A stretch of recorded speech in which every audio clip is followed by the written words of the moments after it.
Jabhad xooggan oo taageersan Ukraine isla markaana ka soo horjeeda gumaadka uu Ruushka u geysanayo shacabka Ukraine iyo sidoo kaleba dowladooda ayaa waxa ay ka soo shaabaxday magaalada St. Petersburg la yiraahdo ee ku taala dalka Ruushka. Jabhadan ayaa waxa ay qaadatay magaca Ukrainian Defensive Force, taas oo la micno ah xoogagga difaaca Ukraine. Waxa ay wacad ku mareen oo ay isku kaashanayaan in ay difaacaan dalkooda.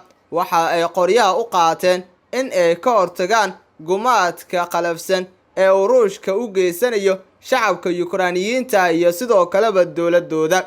Jabhadan waxa ay ku sugan tahay magaalada St. Petersburg ee ku taala cariga dalka Ruushka.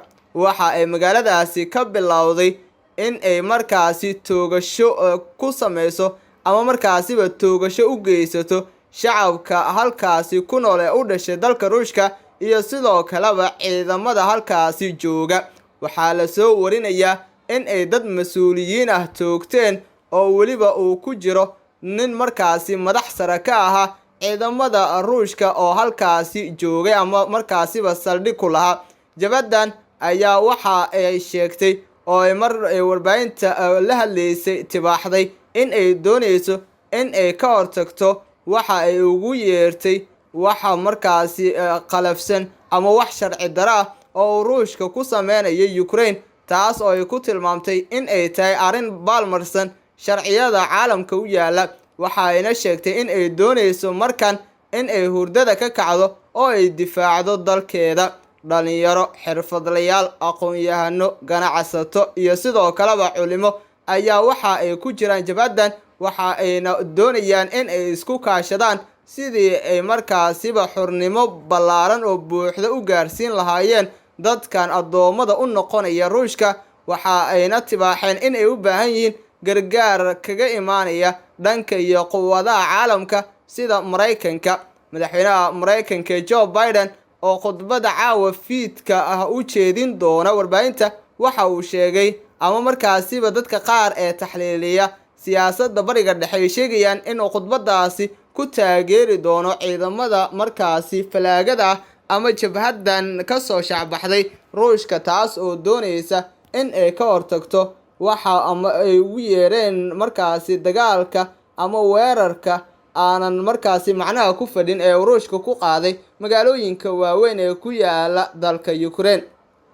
Madaxweynaha dalka Ukraine Volodymyr Zelensky ayaa isaguna waxa uu markaan doonaya in uu jabhadan taageero dabar jebin xoog leh uu ku sameeyo Vladimir Putin iyo sidoo kaleba ciidamadiisa.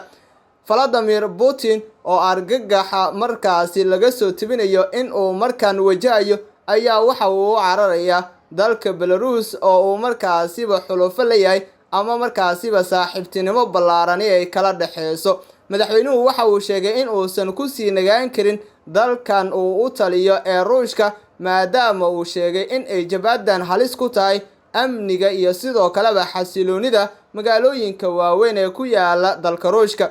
Jabhadu sidoo kale waxyaabaha ay tibaaxday waxaa laga xusi karaa oo afhayeenkeedu uu sheegay in ay markaasi dooneyso in ay la wareegto Kremlinka oo ay ku sugan yihiin madaxda ugu sareysa dalka Ruushka. Magaalada Moscow oo caasimada dalkaasi ayay sheegtay in ay la wareegi doonto maalmo ay nagu soo aadan, waliba saacadaha soo socda ayay sheegtay in ay ku garaaci doonto gantaalo culus. Madaxweynaha Ruushka Vladimir Putin ayaa iminka waxaa loo soo dirayaa diyaarad khaas ah si ay uga qaado garoonka Ruushka ama magaalada markaasi Moscow si ay u geyso dalka Belarus oo ugu dambeyn halkaasi noloshiisa uu ku aamino.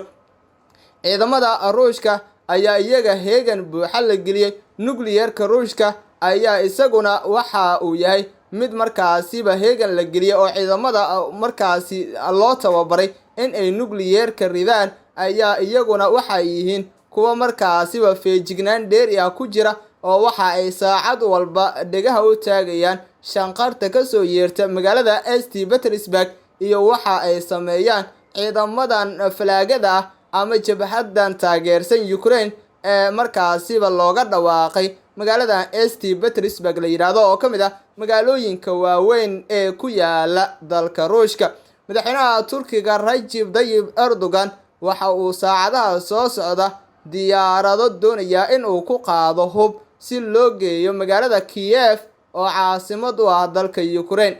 Ciidamada markaasi iyo hubka la geenayo Ukraine gaar ahaan magaalada Kiev ayaa la doonayaa sidoo kale in dhabar jibin lagu sameeyo ciidamada Ruushka, walow ciidamada Ruushka la soo tibaaxayo markan in ay ka baxayaan magaalooyinka waaweyn ee ku yaala Ukraine sida magaalada Mariupol oo u go'doonsan. waxa ayna sababtay uga baxayaan magaalooyinkaasi ku sheegeen in ay doonayaan in ay difaacaan Kremlinka oo jabhadan laga aasaasay St. Petersburg ku wajahantahay. xaalka ayaa ku xun madaxweyne Vladimir Putin iyo sidoo kaleba ciidamadiisa, waxaana inta ugu badan iminka walaaca ka qabaan waxa ay sameyn karto jabhadan laga aasaasay magaaladan aynu soo xusnay ee St. Petersburg. madaxweyne Vladimir Zelensky ayaa farxad iyo dhoola-cadeen ku qaadanaya hoygiisa, waxa uuna doonayaa in dhabar jibin xoog leh ama dharbaaxo culus loo geysto madaxweyne Vladimir Putin iyo sidoo kaleba xulafadiisa, ciidamadiisa iyo sidoo kaleba taageerayaashiisa.